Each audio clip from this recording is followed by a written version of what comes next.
team set off when you see the old demolitions of these old buildings? It looks like one of those scenes of an old building being purposely dynamited and blown up. Anybody who's ever watched a building being demolished on purpose knows that if you're going to do this, you have to get at the under-infrastructure of a building and bring it down. The way the structure is collapsing, this was the result of something that was planned. It's not accidental that the first tower just happened to collapse and then the second tower just happened to collapse in exactly the same way.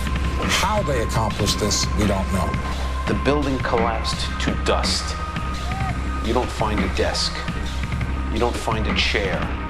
You don't find a telephone, a computer.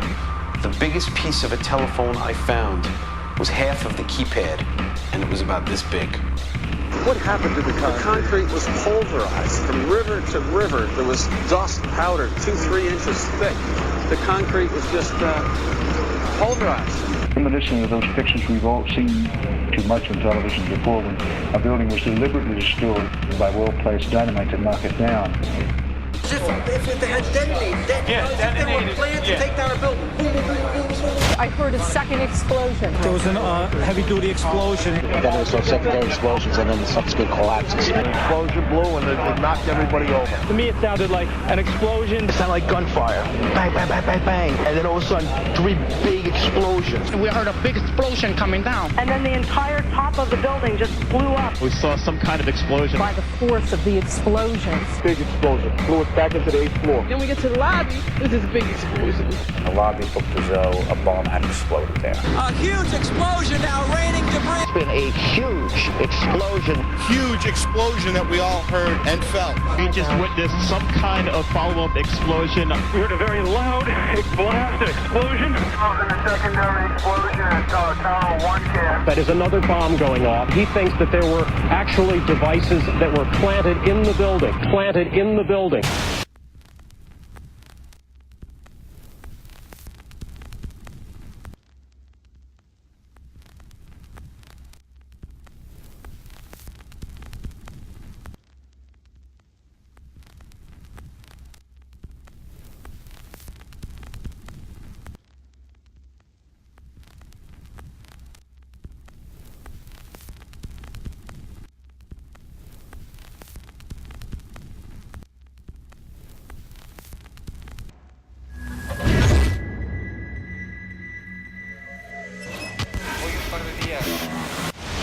I don't think anybody could have predicted that they would try to use an airplane as a missile, a hijacked airplane as a missile. Nobody in our government, at least, and I don't think the prior government that could envision flying airplanes into buildings. No specific threat involving really domestic operation or involving what happened, obviously, the city's airliner and so forth. There were no warning signs that I'm aware of. USA Today reports that in the 2 years before the attacks on September the 11th, NORAD conducted exercises using hijacked airliners as weapons. And one target was the World Trade Center.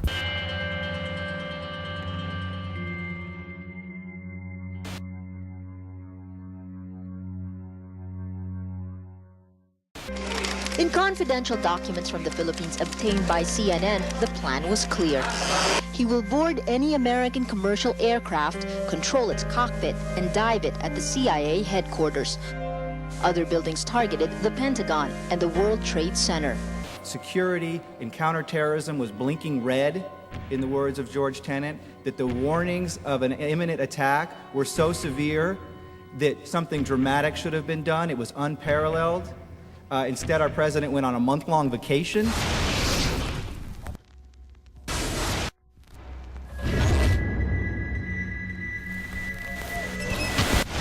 The head of Pakistani intelligence at the ISI, Mahmoud Ahmed, requested Omar Sheikh to wire $100,000 to Mohammed Atta, who was the lead hijacker.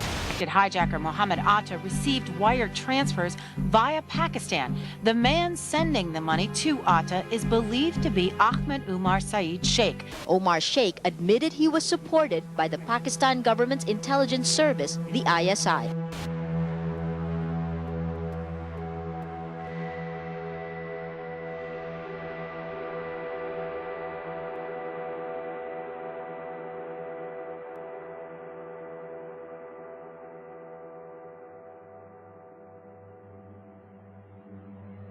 although we are told that 4 or 5 of the alleged hijackers were on each of the flights. If so, their names should have been on the flight manifests. But the flight manifests that have been released contain neither the names of the alleged hijackers nor any Arab names whatsoever. We know that the men who were supposedly the hijackers had their houses, cars, credit cards paid for by the U.S. government. They were, in truth, agents. Evidence was also apparently planted. The passport of one of the hijackers on Flight 11 was allegedly found in the rubble. Goes through the fireball, through the side of the plane, and comes down to the ground unscathed. But something happened. For 6 months, they reported they had this passport. Boy, we've got it. We've got the proof. And then the guy stood up and was alive. Several of these 19 men are still alive.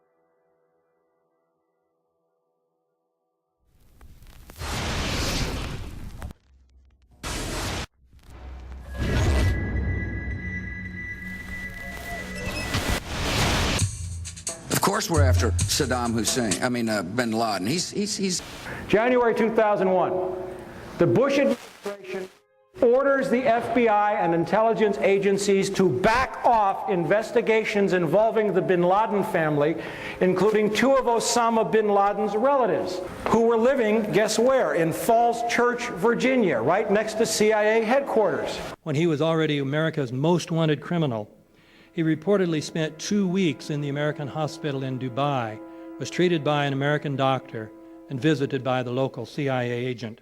We have not seen one piece of evidence that links Osama bin Laden directly to the planning stages of September 11th. This failure to provide proof was later said to be unnecessary because bin Laden, in a video allegedly found in Afghanistan, admitted responsibility for the attacks. This confession is now widely cited as proof. But the man in this video has darker skin, fuller cheeks, and a broader nose than the Osama bin Laden of all other videos. We again seem to have planted evidence. In 1976, Osama's older brother Salim bin Laden hired a man in Texas by the name of Jim Bath to handle all the investments in the United States for the bin Laden family. Jim Bath also happens to be a personal, almost lifelong friend and former Air National Guard pilot with George W. Bush. The connections between the Bushes and the bin Ladens become much more clear when George Herbert Walker Bush made trips to Saudi Arabia in 1998 and 2000 to meet with the bin Laden family on behalf of a company called the Carlyle Group.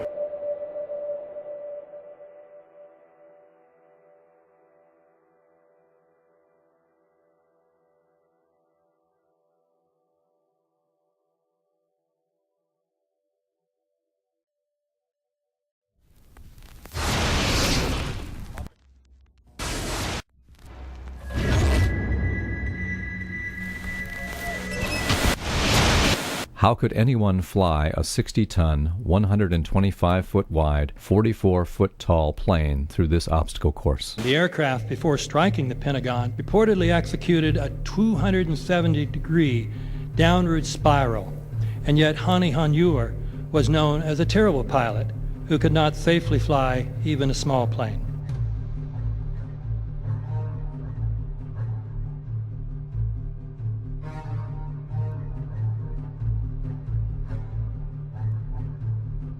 No seats, no luggage, no bodies.